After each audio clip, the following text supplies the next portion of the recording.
അപ്പോൾ ആദ്യത്തെ കേസിൽ എന്താണ് എഡ്യൂക്കേഷൻ, എഡ്യൂക്കേഷന്റെ മീനിങ്, അതിന്റെ ഡെഫിനിഷൻ, പിന്നെ അതുപോലെ അതിലുള്ള കുറച്ച് ഫിലോസഫീസ് അല്ലെങ്കിൽ അതിന്റെ അപ്രോച്ചസ്, ഇതൊക്കെയാണ് ഡിസ്കസ് ചെയ്യുന്നത്.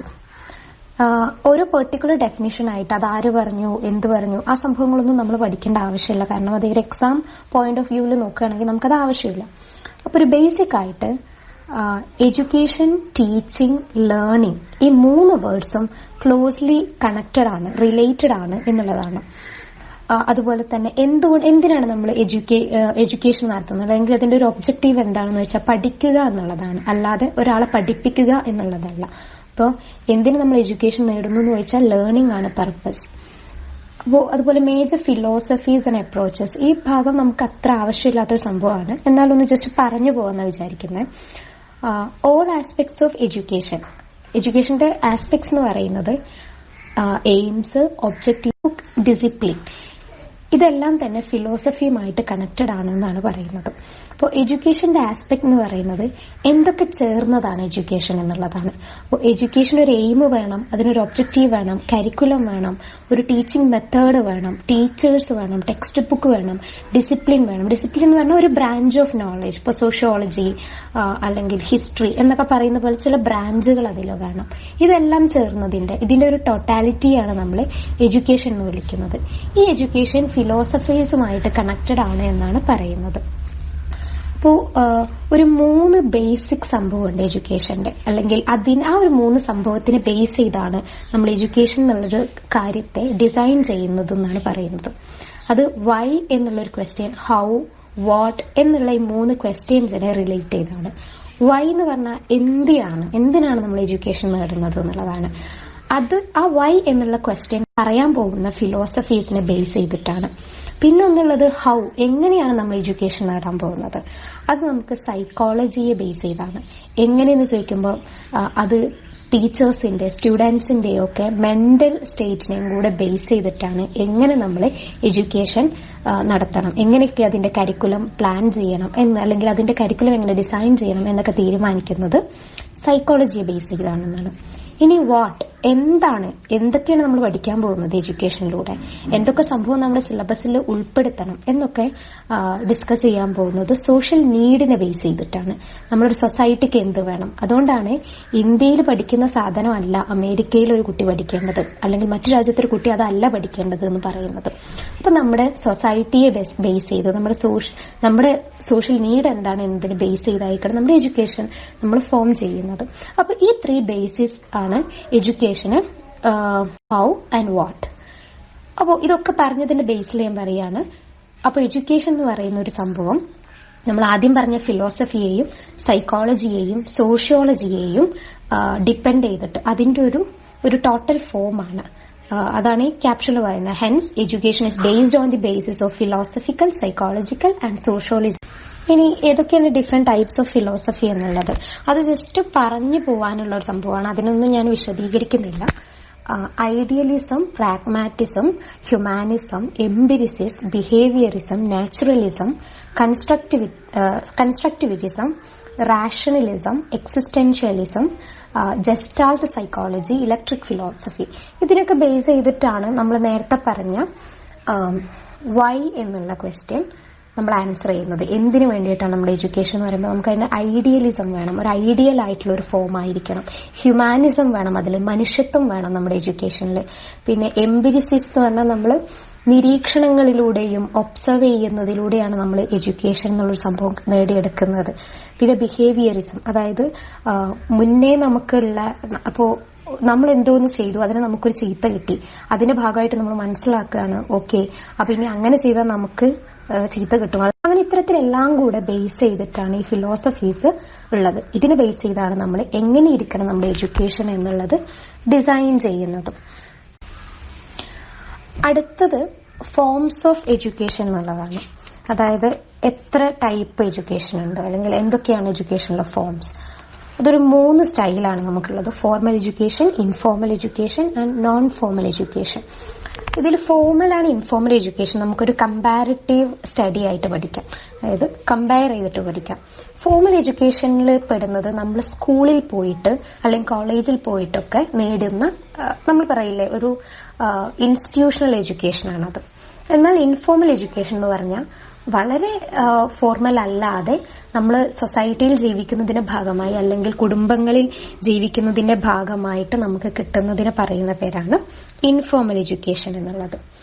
അപ്പോൾ ഫോർമൽ എഡ്യൂക്കേഷന്റെ അണ്ടറിൽ അല്ലെങ്കിൽ അതിന്റെ ഒരു ക്വാളിറ്റീസ് എന്താണെന്നുള്ളതാണ്. ഫോർമൽ എഡ്യൂക്കേഷൻ ഇപ്പൊ നിങ്ങൾ ആലോചിക്കേണ്ടത് സ്കൂളിലും കോളേജിലും പോയിട്ട് പഠിക്കുന്ന എഡ്യൂക്കേഷൻ. അത് പ്രീ പ്ലാൻഡ് ആണ്, ഡയറക്റ്റ് ആണ്, ഓർഗനൈസ്ഡ് ആണ്. സിലബസിനെ ബേസ് ചെയ്തിട്ട് ഡയറക്റ്റ് ആയിട്ട്, അതായത് ടീച്ചർ സ്റ്റുഡന്റ് റിലേഷൻഷിപ്പിലൂടെ വളരെ ഓർഗനൈസ് ചെയ്തിട്ട് നമുക്കൊരു കരിക്കുലം കലണ്ടറൊക്കെ ഉണ്ട്, ജൂണിൽ ആരംഭിച്ച് മാർച്ചിൽ അവസാനിക്കുക എന്നുള്ള, അങ്ങനെ വളരെ ഓർഗനൈസ്ഡ് ആയിട്ട് നടത്തുന്ന വിദ്യാഭ്യാസമാണ്. അതേസമയം ഇൻഫോർമൽ എഡ്യൂക്കേഷൻ നമ്മൾ കുടുംബത്തിലും സൊസൈറ്റിയിലും കിട്ടുന്ന എഡ്യൂക്കേഷൻ എന്ന് പറഞ്ഞാൽ അങ്ങനെ പ്ലാൻഡ് അല്ല, അതിന് സിലബസ് ഇല്ല, അങ്ങനെ പ്രത്യേകിച്ചൊന്നുമില്ല, നീ ഇത് പഠിക്കണം എന്ന് പറഞ്ഞിട്ട് നമ്മൾ ആരും പഠിപ്പിക്കുന്നില്ല, അങ്ങനെയാണ്. അതിന്റെ സെക്കൻഡ് പോയിന്റ്, ഫോർമൽ എഡ്യൂക്കേഷനിൽ ഗിവൺ ഇൻ പെർട്ടിക്കുലർ ഇൻസ്റ്റിറ്റ്യൂഷൻ, സ്കൂളും കോളേജും പോലുള്ള ഇൻസ്റ്റിറ്റ്യൂഷനിൽ നിന്നാണ് നമുക്ക് ആ വിദ്യാഭ്യാസം കിട്ടുക. അതേസമയം ഇൻഫോർമൽ എഡ്യൂക്കേഷനിൽ നമ്മുടെ ഡേ ടു ഡേ ആക്ടിവിറ്റീസിലൂടെ, നമ്മൾ ദിവസം ചെയ്യുന്ന കാര്യങ്ങളിലൂടെ, അതിൽ നിന്ന് കിട്ടുന്ന എക്സ്പീരിയൻസിലൂടെ, ഫാമിലി കൂടെയും സൊസൈറ്റിയിലൂടെയും നമ്മുടെ കമ്മ്യൂണിറ്റിയിലൂടെയാണ് നമ്മളിത് പഠിക്കുന്നത്. ഇനി ഫോർമൽ എഡ്യൂക്കേഷനിലെ മൂന്നാമത്തെ point, limited to specific period. ഞാൻ നേരത്തെ പറഞ്ഞ പോലെ ജൂൺ ടു മാർച്ച് അങ്ങനെ ഒരു അക്കാഡമിക് കലണ്ടറിനെ ബേസ് ചെയ്ത് കറക്റ്റായിട്ട് നമ്മൾ പഠിച്ച് കംപ്ലീറ്റ് ചെയ്യണം, ഇല്ലെങ്കിൽ നമ്മൾ തോറ്റുപോകും. അതേസമയം ഇവിടെ ഡിക്കോളം പഠിച്ചുകൊണ്ടിരിക്കുകയാണ്. അത് വളരെ ഇൻഡയറക്റ്റ് ആണ്, സ്പോണ്ടേനിയസ് ആണ്. സ്പോണ്ടേനിയസ് എന്ന് പറഞ്ഞാൽ നമുക്ക് അപ്പം കിട്ടുകയാണ്. നമ്മുടെ മുന്നിൽ ഒരു ഇൻസിഡന്റ് നടക്കുന്നു, അപ്പം നമ്മൾ എന്തോ പ്രതികരിക്കുന്നു, അതിൽ നിന്ന് നമുക്ക് കുറെ കാര്യങ്ങൾ നമ്മൾ പഠിക്കുന്നു.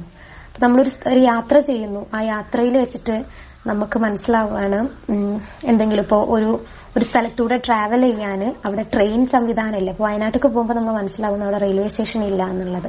അത് നമുക്ക് അപ്പോൾ അവിടെ നിന്ന് കിട്ടുന്ന ഒരു നോളജാണ്. അത്തരത്തിലുള്ളതിനെയാണ് സ്പോണ്ടേനിയസ് നോളജ് എന്ന് പറയുന്നത്.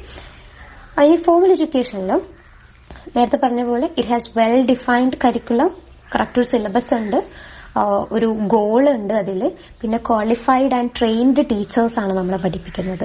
അതേസമയം ഇൻഫോർമൽ എഡ്യൂക്കേഷനിൽ ഒരു ഗോളും ഇല്ല, നമുക്ക് ഇത് കഴിഞ്ഞിട്ട് ഒരു ഡിഗ്രി കിട്ടണം അങ്ങനെയൊന്നുമില്ല. അത് നമ്മൾ കുടുംബത്തിൽ നിന്ന് പഠിക്കുന്ന ഒരു സംഭവം, അത്രയേ ഉള്ളൂ. പിന്നെ ഡിഫറെന്റ് ലെവൽസ് ഓഫ് എഡ്യൂക്കേഷൻ ആണ് ഫോർമൽ എഡ്യൂക്കേഷനിലുള്ളത്. അതായത് ആദ്യം പ്രൈമറി, ഹയർ സെക്കൻഡറി, പിന്നെ നമ്മൾ ഗ്രാജുവേറ്റ് ആവുന്നു, അത് കഴിഞ്ഞ് post graduation, doctorate, post graduate, ഇങ്ങനെയുള്ള സ്റ്റെപ്പ് ബൈ സ്റ്റെപ്പ് ആയിട്ട് ലെവൽസിലൂടെയാണ് നമ്മൾ ലാസ്റ്റിലെ ഒരു അക്കാഡമിക് കംപ്ലീഷൻ നടത്തുന്നത്. അതേസമയം ഇൻഫോർമൽ എഡ്യൂക്കേഷനിൽ ഇങ്ങനെയൊന്നുമില്ല, വളരെ ഇൻഫോർമൽ ആയിട്ട് ഒന്നും ഇല്ലാത്ത ഒരു സംഭവമാണ്. ഇനി ലേണിംഗ് എൻവയോൺമെന്റ് എന്ന് പറഞ്ഞിട്ട് അവിടെ ഉള്ളത് ഫാമിലിയാണ് അല്ലെങ്കിൽ സൊസൈറ്റിയാണ്. അതിൽ നിന്നാണ് നമ്മൾ പഠിക്കുന്നതിന്റെ എൻവയോൺമെന്റ് എന്ന് പറയുന്നത് അതാണ്. അതേസമയം ഫോർമൽ എഡ്യൂക്കേഷനിൽ ഏരിയ ബേസ് ചെയ്തിട്ടുള്ള സ്റ്റഡീസ് ഉണ്ട്. Humanities, science, technical sector, professional area എന്നൊക്കെ പറഞ്ഞിട്ട്, പ്രൊഫഷണൽ ഏരിയന്റെ അണ്ടറിൽ നമ്മൾ പറയുന്ന ഡോക്ടർ, എഞ്ചിനീയർ, ഈ സംഭവങ്ങളൊക്കെ വരും. അതേസമയം ഇൻഫോർമൽ എഡ്യൂക്കേഷനിൽ അങ്ങനെ ഒരു ഏരിയ ബേസ് ചെയ്തിട്ടോ അങ്ങനെയൊന്നുമല്ല. അത് നിങ്ങൾക്ക് വളരെ സിമ്പിളായിട്ട് മനസ്സിലാവും. അതിന് ഫാമിലി, സൊസൈറ്റി. മൂന്നാമത്തെ കാറ്റഗറി ആയിട്ടുള്ള നോൺ ഫോർമൽ എഡ്യൂക്കേഷനിൽ പറഞ്ഞാൽ നമ്മൾ ഓൾറെഡി ഫോർമൽ എഡ്യൂക്കേഷനും ഇൻഫോർമൽ എഡ്യൂക്കേഷനും കംപ്ലീറ്റ് ചെയ്തു. ഇനി non formal education. Non formal education എന്ന് പറഞ്ഞാൽ നമ്മൾ നേരത്തെ പറഞ്ഞ ഫോർമൽ എഡ്യൂക്കേഷനിൽ സ്കൂളും കോളേജും, ഇൻഫോർമൽ എഡ്യൂക്കേഷനിൽ ഫാമിലി, സൊസൈറ്റി. ഇനി നോൺ ഫോർമൽ എഡ്യൂക്കേഷനിലാണെങ്കിൽ സോഷ്യൽ അല്ലെങ്കിൽ അഡൾട്ട് എഡ്യൂക്കേഷൻ, അതായത് നമ്മളിപ്പോൾ സാക്ഷരതാ മിഷനിലൂടെയൊക്കെ ഒരുപാട് ഏജ് ആയിട്ടുള്ള ആൾക്കാരെ പഠിപ്പിക്കുന്നത്, അല്ലെങ്കിൽ ഡിസ്റ്റൻസ് എഡ്യൂക്കേഷൻ, ഒരു യൂണിവേഴ്സിറ്റിയിലും പോവാതെ വീട്ടിലിരുന്നിട്ട് എന്നാൽ യൂണിവേഴ്സിറ്റിന്റെ സിലബസ് ഫോളോ ചെയ്തിട്ട് പഠിക്കുന്നു, ഡിഗ്രി കിട്ടുന്നു. ഇതാണ് നോൺ ഫോർമൽ എഡ്യൂക്കേഷന്റെ അണ്ടറിൽ വരുന്ന സെക്ടർ. അപ്പൊ അതിനെ ബേസ് ചെയ്തിട്ടാണ് അതിന്റെ ക്വാളിറ്റീസ്. വളരെ ഫ്ലെക്സിബിൾ ആയ സിസ്റ്റമാണ്. അതായത് ഒരു പ്രത്യേകിച്ച് നമുക്ക് സ്കൂളിൽ പോയിട്ട് പഠിക്കണം, അല്ലെങ്കിൽ ഇന്ന സ്ഥലത്ത് ഇരുന്ന് പഠിക്കണം, അങ്ങനത്തെ റിക്വയർമെന്റ്സ് ഒന്നുമില്ലാതെ വളരെ ഫ്ലെക്സിബിൾ ആയിട്ടുള്ള ഒരു സിസ്റ്റമാണിത്. In and out of formal system, അതായത് വളരെ ഇന്റൻഷ്യൽ ആണ്.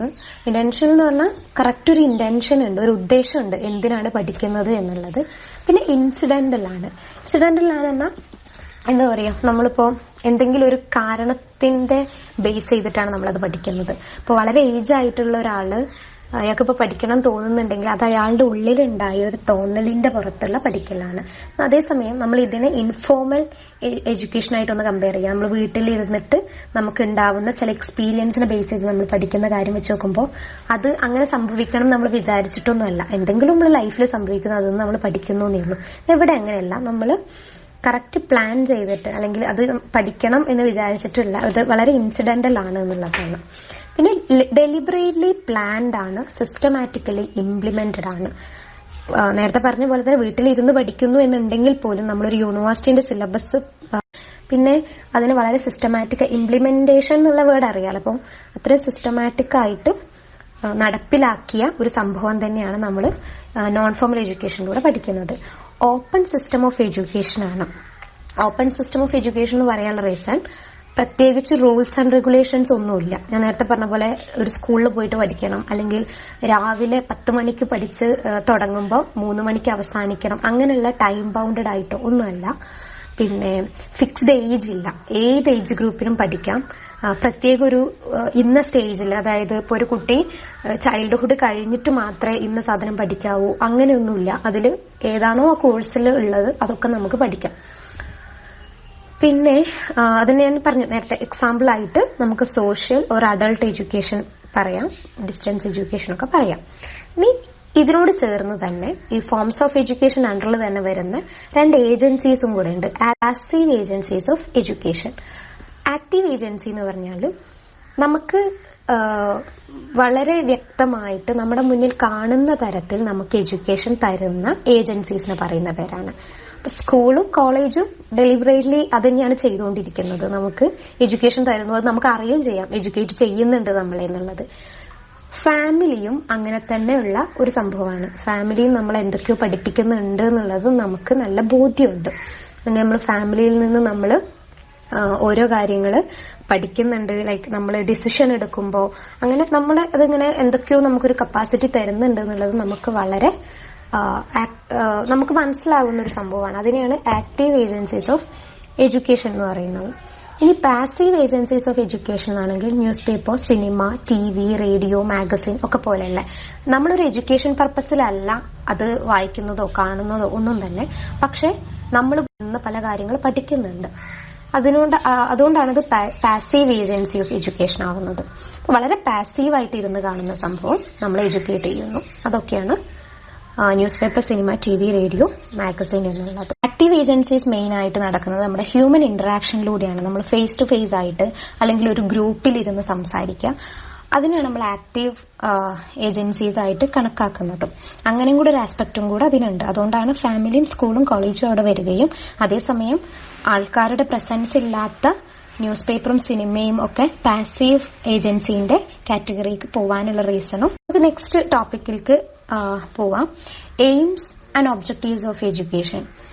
എന്തൊക്കെയാണ് എഡ്യൂക്കേഷൻ കൊണ്ട് നമ്മൾ ഒരു എയിം ചെയ്യുന്നത്, എന്ത് നേടുമെന്നാണ് നമ്മൾ പ്രതീക്ഷിക്കുന്നത് എന്നുള്ളതൊക്കെയാണ് ഇതിൽ പറയുന്നത്.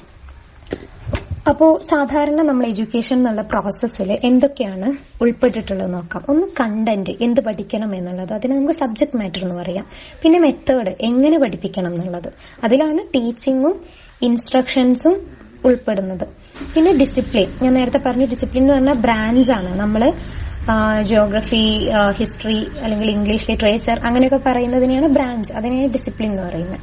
ഇനി ഇവാലുവേഷൻ, എല്ലാം കഴിഞ്ഞ് എല്ലാം പഠിച്ചു, ഒരു ബ്രാഞ്ചിലിരുന്ന് നമ്മൾ പഠിച്ചു, ഇനി അത് കഴിഞ്ഞ് നമുക്ക് എന്താണ് ഔട്ട്പുട്ട് ഉള്ളത്, എങ്ങനെയാണ് നമ്മൾ അതിനെ വിലയിരുത്തുന്നത് എന്നുള്ളതാണ് ഇവാലുവേഷനിൽ വരുന്നത്. ഇതെല്ലാം കൂടെ ചേർന്നതാണ് എഡ്യൂക്കേഷൻ. അതുകൊണ്ട് തന്നെ നമ്മുടെ എഡ്യൂക്കേഷന്റെ ലക്ഷ്യം എന്ത് തന്നെയാണ്, ലക്ഷ്യവും നമുക്ക് ഡിറ്റർമിൻ ചെയ്യാൻ പറ്റുള്ളൂ. അപ്പോൾ ജോർജ് പെയിൻ എന്ന് പറഞ്ഞ ഒരു സോഷ്യോളജിസ്റ്റ് ഒരു മെയിൻ ആയിട്ടുള്ള 3 ഫങ്ഷൻസ് പറയുന്നുണ്ട് എഡ്യൂക്കേഷന്റെ. അതിലൊന്നെന്ന് പറഞ്ഞാൽ അസിമിലേഷൻ ഓഫ് ട്രഡീഷൻസ്, പിന്നെ രണ്ടാമത്തത് development of new social patterns, മൂന്നാമത്തത് ക്രിയേറ്റീവ് ആൻഡ് കൺസ്ട്രക്റ്റീവ് റോൾ എന്നുള്ളതാണ്. അതിൽ ഒന്നാമത്തെ അസിമിലേഷൻ ഓഫ് ട്രഡീഷൻസ് എന്ന് പറഞ്ഞാൽ നമുക്ക് ട്രഡീഷണലായിട്ട് കിട്ടിയിട്ടുള്ള കാര്യങ്ങളുടെ തന്നെ ഒരു തരത്തിലുള്ള പുതുക്കിപ്പണയലാണ് നമ്മൾ എഡ്യൂക്കേഷൻ എന്നുള്ളത് കൊണ്ട് ഉദ്ദേശിക്കുന്നത്. രണ്ടാമത്തത് development of new social pattern എന്ന് പറഞ്ഞാൽ സോഷ്യലായിട്ട് ഒരുപാട് കാര്യങ്ങൾ നമ്മൾ പഠിക്കുന്നു.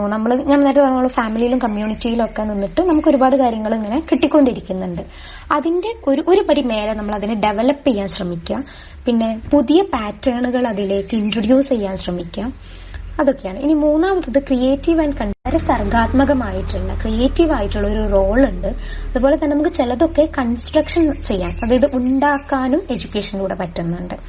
നമുക്ക് ചില ബിഹേവിയർ ഡെവലപ്പ് ചെയ്യാൻ അല്ലെങ്കിൽ അതിനെ ക്രിയേറ്റ് ചെയ്യാൻ പറ്റുന്നുണ്ട് എഡ്യൂക്കേഷനിലൂടെ. ഈ മൂന്നെണ്ണാണ് ജോർജ് ബൈൻ എന്നുള്ളൊരു സോഷ്യോളജിസ്റ്റ് പറയുന്ന 3 മെയിൻ ഫങ്ഷൻസ്.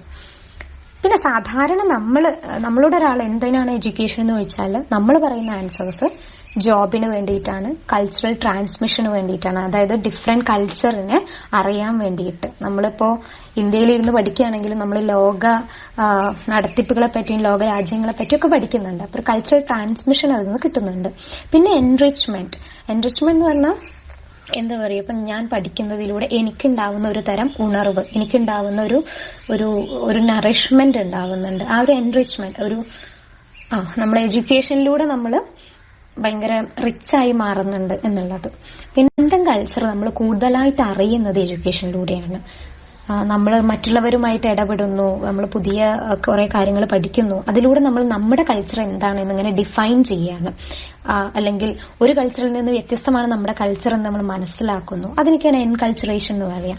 എന്നാൽ അക്കൾച്ചറേഷൻ എന്ന് പറഞ്ഞാലോ നമ്മൾ ഡിഫറെന്റ് ആയിട്ടുള്ള കൾച്ചറിനെ അറിയുന്നതോടൊപ്പം തന്നെ നമ്മൾ അതിലെ കുറെ കാര്യങ്ങൾ നമ്മുടെ കൾച്ചറിലേക്ക് അഡോപ്റ്റ് ചെയ്യാൻ ശ്രമിക്കുന്നു.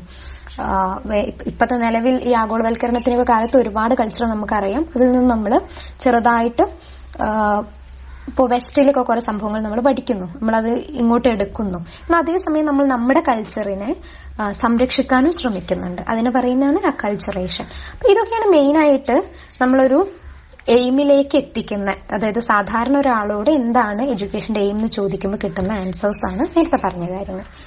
ഇനി എന്താണ് എഡ്യൂക്കേഷണൽ എയിംസ് എന്ന് നമുക്ക് പറയണമെങ്കിൽ ചില കാര്യങ്ങളൊക്കെ നമ്മൾ കണക്കിലെടുക്കണം. അതെന്ന് പറഞ്ഞാൽ നേരത്തെ പറഞ്ഞ ഫിലോസഫി, പിന്നെ ഹ്യൂമൻ നേച്ചർ, മനുഷ്യരെങ്ങനെയാണ് എന്നുള്ളത്, പിന്നെ socio cultural factors and problems, നമ്മുടെ ചുറ്റുമുള്ള സോഷ്യലായിട്ടും കൾച്ചറലായിട്ടുമുള്ള ഇഷ്യൂസ് എന്തൊക്കെയാണ്, അതുപോലെ തന്നെ നമുക്ക് മാത്രമുള്ള ചില പ്രത്യേകതകൾ എന്താണ് എന്നൊക്കെ നമ്മൾ അറിയുന്നു. അതിലൂടെയും കൂടിയാണ് നമ്മളെ എഡ്യൂക്കേഷൻ എന്തിനു വേണ്ടിയിട്ടാണ് നമ്മൾ നടത്തുന്നത് എന്നുള്ള ബോധ്യം നമുക്ക് ഉണ്ടാവുള്ളൂ. പിന്നെ റിലീജിയസ് ഫാക്ടേഴ്സ്, ഇതിപ്പോ ഒരു ഇന്ത്യയെ മാത്രം ബേസ് ചെയ്തല്ല നമ്മൾ സംസാരിക്കുന്നത്, മൊത്തം വേൾഡിനെ ബേസ് ചെയ്തിട്ടാണ്. അപ്പോൾ ചില സ്ഥലങ്ങളിൽ ഒരു റിലീജിയസ് ആയിട്ടുള്ള ഒരു ഉണർവ് ഉണ്ടാവണം എന്നും കൂടെയുള്ള ഒരു എയിമിലായിരിക്കും ചിലപ്പോൾ എഡ്യൂക്കേഷൻ അവർ പ്ലാൻ ചെയ്യുന്നത്. അപ്പോൾ റിലീജിയസ് ഫാക്ടേഴ്സ് നമ്മൾ കണക്കിലെടുക്കേണ്ടി വരും. പിന്നെ പൊളിറ്റിക്കൽ ഐഡിയോളജീസ് എന്ന് പറഞ്ഞാൽ നമ്മളുടെ ഒരു ഹിസ്റ്ററി ഒക്കെ നമ്മൾ പഠിക്കുക, എങ്ങനെയാണ് നമുക്ക് സ്വാതന്ത്ര്യം കിട്ടിയത്, ആരായിരുന്നു മുന്നേ നമ്മളെ ഭരിച്ചിരുന്നത്, അങ്ങനെ ഒരു പൊളിറ്റിക്കൽ ആസ്പെക്റ്റും കൂടെ നമുക്ക് കിട്ടണം. പിന്നെ എക്സ്പ്ലോറേഷൻ ഓഫ് നോളജ്, ഓഫ് ഏറ്റവും കൂടുതൽ നമ്മളെ കയ്യിലേക്ക് അറിവ് വരുത്തുക എന്നുള്ളത്. പിന്നെ വൊക്കേഷണൽ, എന്തെങ്കിലും ഒരു ജോലി സംബന്ധമായ ഒരു സ്കില്ല് നമ്മൾ പഠിക്കുക. അതിലൂടെ നമുക്ക് നാളെ ഇക്കോണമിക് ഡെവലപ്മെന്റ് നമുക്ക് സ്വയം ഉണ്ടാവുക, നമുക്ക് അതുവഴി ഒരു ജീവിതം നയിക്കാൻ പറ്റുക. വൊക്കേഷണൽ എന്ന് പറഞ്ഞാൽ ജോബ് തന്നെയാണ്. പിന്നെ self actualisation and total development. Self actualisation എന്ന് പറഞ്ഞാൽ ഞാൻ ആരാണ് എന്നുള്ള നമ്മുടെ പേഴ്സണാലിറ്റി നമ്മൾ മനസ്സിലാക്കുന്നു, അതിലൂടെ നമ്മളുടെ ടോട്ടൽ ആയിട്ടുള്ള ഡെവലപ്മെന്റ്. പിന്നെ ഹാർമോണിയസ് ഡെവലപ്മെന്റ് എന്ന് പറഞ്ഞാൽ നമുക്ക് വെറും ബുദ്ധി മാത്രം വികസിച്ചാൽ പോരാ, അപ്പൊ ഒരു തലച്ചോറ് ബ്രെയിൻ മാത്രം വികസിപ്പിക്കല്ല, അതോടൊപ്പം തന്നെ കുറെ ഹ്യൂമാനിറ്റിക് ആയിട്ടുള്ള വാല്യൂസും കൂടെ വികസിപ്പിക്കണം. നമുക്ക് സ്പിരിച്വൽ ആയിട്ടുള്ള ഒരു എംപവർമെന്റും കൂടെ കിട്ടണം എന്നുള്ള ബേസ് ചെയ്തിട്ട് ഈ ഹാർമോണിയസ് ഡെവലപ്മെന്റ് ഗാന്ധിയുടെ ഒക്കെ ഒരു കോൺസെപ്റ്റ് ആയിരുന്നു. പിന്നെ മോറൽ ആൻഡ് ക്യാരക്ടർ ഡെവലപ്മെന്റ് എന്ന് പറഞ്ഞാൽ നിങ്ങൾക്കറിയാം, മൊറാലിറ്റിയും നമുക്ക് ചില സമയത്ത് നമ്മൾ എങ്ങനെ സംസാരിച്ചാൽ ആസ് എൻ ഇന്ത്യൻ എന്തൊക്കെയാണ് എന്റെ ഡ്യൂട്ടീസ്, രാജ്യത്തിന് വേണ്ടി ഞാൻ എന്ത് ചെയ്യണം, അങ്ങനെ ഇന്ത്യക്കാരൻ മാത്രമല്ല എല്ലാ രാജ്യക്കാരും അങ്ങനെ സ്വന്തം രാജ്യത്തിന് വേണ്ടിയിട്ടുള്ള അല്ലെങ്കിൽ രാഷ്ട്രത്തിന് വേണ്ടിയിട്ടുള്ള കുറെ ഡ്യൂട്ടീസ് മനസ്സിലാക്കുന്നതിനാണ് സിറ്റിസൺഷിപ്പ് ആ ഫാക്ടർ. പിന്നെ എഡ്യൂക്കേഷൻ ഫോർ ലേഷർ, അതായത് എഡ്യൂക്കേഷൻ എപ്പോഴും അറിവ് നേടാൻ വേണ്ടി മാത്രമല്ല, എങ്ങനെ നമുക്ക് ആനന്ദം കണ്ടെത്താം എന്നുള്ളതും കൂടിയാണ്. അല്ലെങ്കിൽ എങ്ങനെ നമുക്ക് വെറുതെ ഇരിക്കാം എന്നും നമ്മൾ ശരിക്കും പഠിക്കണം. അപ്പോൾ ഇത്തരം ഫാക്ടേഴ്സിനെ എല്ലാം മനസ്സിൽ കണ്ടുകൊണ്ട് വേണം നമ്മൾ എന്തിനു വേണ്ടിയാണ് എഡ്യൂക്കേഷൻ എന്നുള്ളത് തീരുമാനിക്കാൻ. അപ്പോൾ അതാണ് എഡ്യൂക്കേഷന്റെ എയിംസിനെ ഡിറ്റർമിൻ ചെയ്യുന്ന ഫാക്ടേഴ്സ് ആണ് ഇത്. പിന്നെ ഇനിയാണ് നമ്മൾ സിലബസിലേക്ക് നമ്മൾ കിടക്കുന്നത് some specified aims of education in Indian context. നേരത്തെ ഞാൻ പറഞ്ഞു നമ്മൾ ലോകത്തെ മൊത്തം എഡ്യൂക്കേഷന്റെ ഒരു കോണ്ടെക്സ്റ്റ് എടുത്തിട്ടാണ് ഫാക്ടേഴ്സിനെ ഡിറ്റർമിൻ ചെയ്തത്. എന്നാൽ ഇനി നമ്മൾ ഇന്ത്യയിലേക്ക് വരികയാണ്. ഇന്ത്യയിൽ എന്താണ് എഡ്യൂക്കേഷൻ? ഇന്ത്യ സ്വാതന്ത്ര്യം കിട്ടി 1947 സ്വാതന്ത്ര്യം കിട്ടി നമ്മൾ ഇന്ത്യ ഒരു കേപ്പബിൾ കൺട്രിയായി മാറിയപ്പോൾ അടുത്തത് നമ്മുടെ ലക്ഷ്യം എന്ന് പറഞ്ഞാൽ നമുക്കൊരു സോഷ്യൽ അല്ലെങ്കിൽ പൊളിറ്റിക്കൽ എഡ്യൂക്കേഷണൽ സിസ്റ്റം വേണം. അതെന്തിനാന്ന് വെച്ചാൽ socio economic or political educational need നമ്മുടെ കൺട്രിക്ക് അങ്ങനെ ഒരു നീഡ് ഉണ്ട് എന്ന് മനസ്സിലാക്കിക്കൊണ്ട് നമ്മൾ എഡ്യൂക്കേഷൻ സിസ്റ്റത്തിനെ ഫോം ചെയ്യാണ്.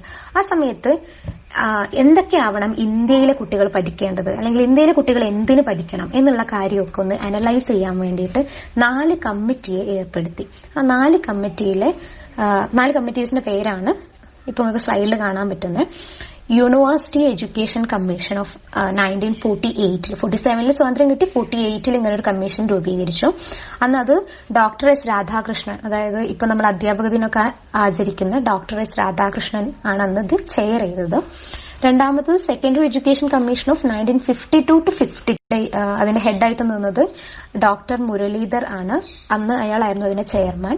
പിന്നെ നാഷണൽ എഡ്യൂക്കേഷൻ കമ്മിറ്റി, അത് നേരത്തെ പറഞ്ഞ ഡോക്ടർ എസ് രാധാകൃഷ്ണൻ തന്നെയാണ് അത് ഉണ്ടാക്കിയത്. അയാൾ തന്നെയായിരുന്നു അതിന്റെ ചെയർമാനും. നാലാമത്തത് Kothari education commission of 1964 to 66. ഈ ഒരു 4 കമ്മീഷനാണ് ഇന്ത്യയിലെ എഡ്യൂക്കേഷന്റെ എയിം കണ്ടെത്തുന്നത്.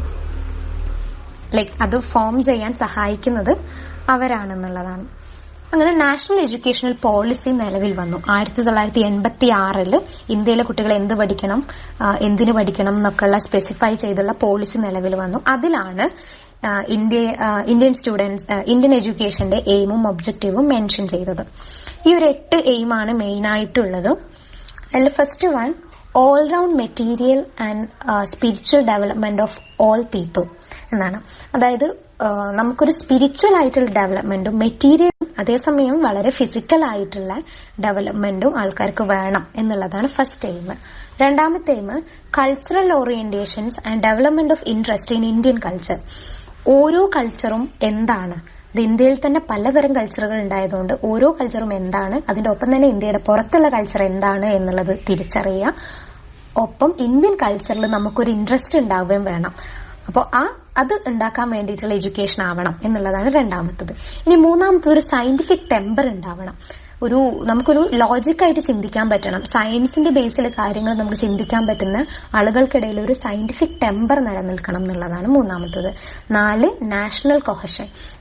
നാഷണൽ കൊഹഷൻ എന്ന് പറഞ്ഞാൽ രാഷ്ട്രീയമായിട്ടുള്ള ഒരു വിചാരം നമുക്കുള്ളിൽ ഉണ്ടാവണം എന്നുള്ളതാണ്. അഞ്ചാമത്തത്, independence of mind and spirit. ഒരു കുട്ടി എഡ്യൂക്കേഷൻ ഒക്കെ നേടിക്കഴിഞ്ഞിട്ട് അവന് ഉണ്ടാവേണ്ടത് വെറും ഒരു ഡിഗ്രി സർട്ടിഫിക്കറ്റ് മാത്രമല്ല, ഒപ്പം സ്പിരിറ്റും അയാൾക്ക് ഉണ്ടാവണം. Furthering the goals of socialism, secularism and democracy. അത് ഇന്ത്യൻ ക്വാളിറ്റീസ് ആണ്. സോഷ്യലിസം, സെക്യുലറിസം, ഒരു മതേതരത്വം വേണം, ഡെമോക്രസി വേണം, ജനാധിപത്യ ബോധം വേണം എന്നുള്ളത്. ആറാമത്തത്, man power development for different levels of economy. ഇക്കോണമിക്ക് വേണ്ടിയിട്ട് നമുക്കൊരു മാൻ പവർ ഡെവലപ്പ് ചെയ്യാനും നമ്മുടെ എഡ്യൂക്കേഷൻ സഹായിക്കണം. അതായത് അത് ക്ലിയർ ആയിട്ട് പറഞ്ഞാൽ ജോലി എടുക്കാൻ പറ്റുന്ന, ഡിഫറെന്റ് ടൈപ്സ് ഓഫ് ജോലി എടുക്കാൻ പറ്റുന്ന ഒരു സമൂഹത്തിനെ വാർത്തെടുക്കാൻ പറ്റണം. ഏഴാമത്തത്, fostering research in all areas of development. നമുക്ക് റിസർച്ച് ചെയ്യാൻ, എല്ലാ ഡെവലപ്മെന്റൽ ഏരിയയിലും റിസർച്ച് ചെയ്യാൻ പ്രാപ്തരായ കുട്ടികളെ വാർത്തെടുക്കണം. എഡ്യൂക്കേഷൻ ഫോർ ഇക്വാലിറ്റി, സമത്വത്തിന് വേണ്ടിയിട്ടുള്ള എഡ്യൂക്കേഷനാണ് ഇന്ത്യ വിഭാവനം ചെയ്യുന്നത്. ഈ 8. Okay, next one teaching concept ആണ്. അത് ലാസ്റ്റ് ടോപ്പിക്കാണ്. ടീച്ചിങ് കോൺസെപ്റ്റ് എന്ന് പറഞ്ഞാൽ എന്താണ് ടീച്ചിങ്, അല്ലെങ്കിൽ ടീച്ചിങ് ആക്കുന്നത് എന്താണ്, ടീച്ചിങ്ങിന്റെ ക്വാളിറ്റീസ് എന്താണ് എന്നുള്ളതൊക്കെയാണ് ഈ ഒരു ടോപ്പിക്കിന്റെ അണ്ടറിൽ വരുന്നത്. First line, teaching aptitude is all about evaluating candidates who want to enter teaching profession on the basis of their knowledge and skills എന്നുള്ളതാണ്. ഇപ്പോൾ ടീച്ചിങ് ആപ്റ്റിറ്റ്യൂഡ് എന്ന് പറഞ്ഞാൽ ടീച്ചിങ് പ്രൊഫഷനിലേക്ക് എൻറ്റർ ചെയ്യണമെന്ന് ആഗ്രഹിച്ച് ടീച്ചിങ്ങിന് വേണ്ടിയിട്ടുള്ള എല്ലാ നോളജും സ്കിൽസും ഉള്ള ആൾക്കാരെ നമ്മൾ ഇവാലുവേറ്റ് ചെയ്യുന്ന പ്രോസസ്സിനെ പറയുന്ന പേരാണ് ടീച്ചിങ് ആപ്റ്റിറ്റ്യൂഡ്. ഒരു പ്രോസസ് എന്നല്ല, അതിന് അവർക്കുണ്ടാകുന്ന ക്വാളിറ്റീസിനെ, അല്ലെങ്കിൽ അവരെ ഇപ്പൊ ടീച്ചേഴ്സ് ആക്കുന്ന ആ ഒരു ക്വാളിറ്റിയെ പറയുന്ന പേരാണ് ടീച്ചിങ് ആപ്റ്റിറ്റ്യൂഡ് എന്നുള്ളത്. അപ്പോൾ ആദ്യം നമ്മൾ ചെയ്യാം, അല്ലെങ്കിൽ എന്തൊക്കെയാണ് ടീച്ചിങ്ങിന്റെ അണ്ടറിൽ വരിക എന്നുള്ളതാണ്. Teaching is the purposeful direction and management of the learning process. നേരത്തെ നമ്മൾ ആദ്യമേ പറഞ്ഞു എഡ്യൂക്കേഷൻ എന്ന് പറഞ്ഞാൽ ലേണിങ്ങിന് വേണ്ടിയിട്ടുള്ളതാണ്, അല്ലാതെ ടീച്ചിങ്ങിന് വേണ്ടിയിട്ടുള്ളതല്ലാന്ന്. അപ്പോൾ ആ എഡ്യൂക്കേഷൻ നടത്തി തരുന്ന ആൾക്കാരെ പറയുന്ന പേരാണ് ടീച്ചേഴ്സ്. അപ്പൊ ടീച്ചിങ് എന്താന്ന് പറഞ്ഞാൽ, ടീച്ചിങ് എന്ന് പറഞ്ഞാൽ ഒരു പർപ്പസ്ഫുൾ ഡയറക്ഷൻ ആണ്, ഒരു മാനേജ്മെന്റ് ആണ് of the learning process. Learning process നടത്താൻ വേണ്ടിയിട്ടുള്ള ഡിറക്ഷൻ കൊടുക്കുന്ന, അതിനെ നന്നായി മാനേജ് ചെയ്യുന്ന ആ പരിപാടിയെ പറയുന്ന പേരാണ് teaching. Teaching is a process of providing opportunities for students to produce relatively permanent change through engagement in experience provided by the teachers. Teaching എന്ന് പറയുന്നത് കുട്ടികൾക്ക്, അതായത് ലേണിംഗ് ചെയ്യുന്ന ലേണേഴ്സിന് ഓപ്പർച്യൂണിറ്റീസ് പ്രൊഡ്യൂസ് ചെയ്യുന്ന, അത് പ്രൊവൈഡ് ചെയ്യുന്ന, അത് നൽകുന്ന, ആ കൊടുക്കുന്ന ഓപ്പർച്യൂണിറ്റീസ് കുട്ടികളെ പെർമനന്റ് ആയിട്ടുള്ള ഒരു ചേഞ്ചിന് വിധേയമാക്കും. അവർക്ക് കൂടുതൽ എക്സ്പീരിയൻസ് അതിൽ നിന്ന് കിട്ടും. അതിന് പറയുന്ന പേരും കൂടിയാണ് ടീച്ചിങ്. പിന്നെ മൂന്നാമത്തെ definition, teaching is a skilful application of knowledge, experience and scientific principles with an objective to set up an environment to facilitate learning. Teachers നമ്മുടെ കൂടെ ഉണ്ടാവണമെന്നില്ല നമുക്ക് പഠിക്കാൻ വേണ്ടിയിട്ട്. എന്നാൽ പഠിക്കുന്നതിന് കുറച്ചും കൂടെ സുഖപ്രദമാക്കാൻ ടീച്ചിങ് സ്കില്ല് അല്ലെങ്കിൽ ടീച്ചേഴ്സ് നമ്മളെ ഹെൽപ്പ് ചെയ്യും. അപ്പോൾ ടീച്ചിങ് എന്ന് പറഞ്ഞാൽ അപ്പൊ എന്തായിരിക്കും, ഒരു വളരെ ക്രിയാത്മകമായിട്ടുള്ള നോളജിനെയും എക്സ്പീരിയൻസിനെയും സയന്റിഫിക് പ്രിൻസിപ്പിൾസിനെയും കുട്ടികളെ പെട്ടെന്ന് അത് പഠിക്കാൻ വേണ്ടിയിട്ട് പ്രാപ്തരാക്കാൻ വേണ്ടിയിട്ടുള്ള ആ ഒരു പ്രവർത്തനത്തിന് പറയുന്ന പേരാണ് ടീച്ചിങ് എന്നുള്ളത്. നാലാമത്തത്, teaching is A planned activity and effective teaching depends on the following factors. ഈ നാലാമത്തത് ഒരു എന്താ പറയാ, സബ് കയറി വന്നിട്ട് എന്തെങ്കിലും ഒന്നും സംസാരിക്കാൻ പറ്റൂല. പിന്നെ ഒരു ഇഫക്റ്റീവ് ടീച്ചിങ് എന്തൊക്കെയാണ്, ഒരു ടീച്ചർ വളരെ ഇഫക്റ്റീവ് ആവാൻ വേണ്ടിയിട്ട് എന്തൊക്കെയാണ് ആവശ്യമുള്ളതെന്നാണ്. ഒന്നാമത്തത്, how clearly the students understand what they are expected to learn. കുട്ടി ക്ലാസ്സിൽ വന്നിരിക്കുമ്പോൾ ഞാൻ ഇന്ന് എന്താണ് പഠിക്കേണ്ടത് എന്നുള്ളത് ആ കുട്ടിക്ക് വളരെ ക്ലിയർ ആയിട്ട് മനസ്സിലാവുന്ന സ്റ്റൈലിൽ ക്ലാസ് എടുത്ത് കൊടുക്കുന്നതിനെ നമുക്ക് ഇഫക്റ്റീവ് ടീച്ചിങ് ആയിട്ട് കണക്കാക്കാം. രണ്ടാമത്തെ, how accurately their learning can be measured. ഒരു കുട്ടി പഠിക്കുന്നുണ്ടോ, എത്രമാത്രം പഠിച്ചു എന്നൊക്കെ മെഷർ ചെയ്യാൻ പറ്റുന്ന ടീച്ചേഴ്സിനെ അല്ലെങ്കിൽ ആ ഒരു ടീച്ചിങ് മെത്തേഡിനെ നമുക്ക് ഇഫക്റ്റീവ് ടീച്ചിങ് ആയിട്ട് കണക്കാക്കാം. അഞ്ചാമത്തെ point, teaching is a process in which the learner, teacher and other variables are organised in a systematic way to attain some predetermined goals. Teaching എന്ന് പറഞ്ഞാൽ ടീച്ചറും കുട്ടികളും പിന്നെ മറ്റ് എന്താ പറയാ അതിന്റെ ഭാഗം വല്ല ക്ലബോ അങ്ങനെ അല്ലെങ്കിൽ ഒരു സംഘടനയോ ഒക്കെ, ഇവർക്കൊക്കെ എത്രമാത്രം സിസ്റ്റമാറ്റിക് ആയിട്ട് അവര് മുൻകൂട്ടി പറഞ്ഞ ഒരു ഗോള് കിട്ടി എന്നുള്ളതിനെ ബേസ് ചെയ്ത്, അതായത് 10ാം ക്ലാസ്സിൽ പഠിക്കുന്ന കുട്ടിക്ക് 10 SLCക്ക് നല്ല മാർക്ക് വാങ്ങുക എന്നുള്ളതാണ് ഗോൾ എന്നുണ്ടെങ്കിൽ എത്രമാത്രം നന്നായിട്ട് കുട്ടിക്കും ടീച്ചർക്കും, കുട്ടി പഠിക്കുന്ന അല്ലെങ്കിൽ ടീച്ചർ വർക്ക് ചെയ്യുന്ന ആ ഒരു സ്കൂളിനും ആ ഒരു ഇൻസ്റ്റിറ്റ്യൂഷനും എത്രമാത്രം സിസ്റ്റമാറ്റിക് ആയിട്ട് ആ ഗോള് നേടിയെടുക്കാൻ പറ്റി. കുട്ടിക്ക് നല്ല മാർക്ക് ഉണ്ടാക്കുക എന്നുള്ള ടീച്ചറുടെ ഗോളും നല്ല മാർക്ക് ഉണ്ടാവുക എന്നുള്ള കുട്ടിയുടെ റോളും നല്ല മാർക്കുള്ള കുട്ടികളെ പ്രൊഡ്യൂസ് ചെയ്യുക എന്നുള്ള സ്കൂളിന്റെ ഗോളും എത്രമാത്രം ഇഫക്റ്റീവായിട്ട് നടത്താൻ പറ്റി എന്നതിനെ ബേസ് ചെയ്ത് നമുക്ക് ടീച്ചിങ്ങിന്റെ ക്വാളിറ്റിയെ നിർണ്ണയിക്കാൻ പറ്റും. Teaching is an activity that influences A child to learn and acquire desired knowledge and skill and also their desired ways of living in the society. ടീച്ചിങ്ങിലൂടെ കുട്ടിയെ നന്നായിട്ട് ഇൻഫ്ലുവൻസ് ചെയ്യാനും ആ കുട്ടി ആഗ്രഹിക്കുന്ന അറിവുകൾ ആ കുട്ടിക്ക് നേടിക്കൊടുക്കാനും പിന്നെ സമൂഹത്തിൽ ഇഷ്ടപ്പെട്ട രീതിയിൽ ജീവിക്കാൻ ആ കുട്ടിയെ പ്രാപ്തരാക്കുകയും ചെയ്യുന്ന ഏറ്റവും ഇഫക്റ്റീവായ മെത്തേഡിൽ നടത്തുന്നതിനെയും പഠിപ്പിച്ചു കൊടുക്കുന്നതിനെയും നമുക്ക് ടീച്ചിങ് എന്ന് പറയാം. ഇത്രയും കോൺസെപ്റ്റ്സ് ആണ്, ഈ ഒരു 6 കോൺസെപ്റ്റിനെ ബേസ് ചെയ്താണ് നമ്മൾ ടീച്ചിങ് എന്നുള്ള സംഭവം ഡിസൈൻ ചെയ്തിരിക്കുന്നത്. അപ്പൊ ആദ്യം നമ്മൾ പറഞ്ഞത് എഡ്യൂക്കേഷൻ എന്നുള്ളത് എങ്ങനെ ഡിസൈൻ ചെയ്തു, അത് കഴിഞ്ഞ് അടുത്തത് ടീച്ചിങ് എന്നുള്ളത് എങ്ങനെ ഡിസൈൻ ചെയ്തു. ഇത്രയും ടോപ്പിക്സ് ആണ് ഇന്നത്തേൽ ഞാൻ കവർ ചെയ്യണം എന്ന് വിചാരിച്ചിട്ടുള്ളത്. അപ്പൊ ഇന്നത്തെ ക്ലാസ് ഏകദേശം കഴിഞ്ഞു. ഇനി എന്തെങ്കിലും ഡൗട്ട്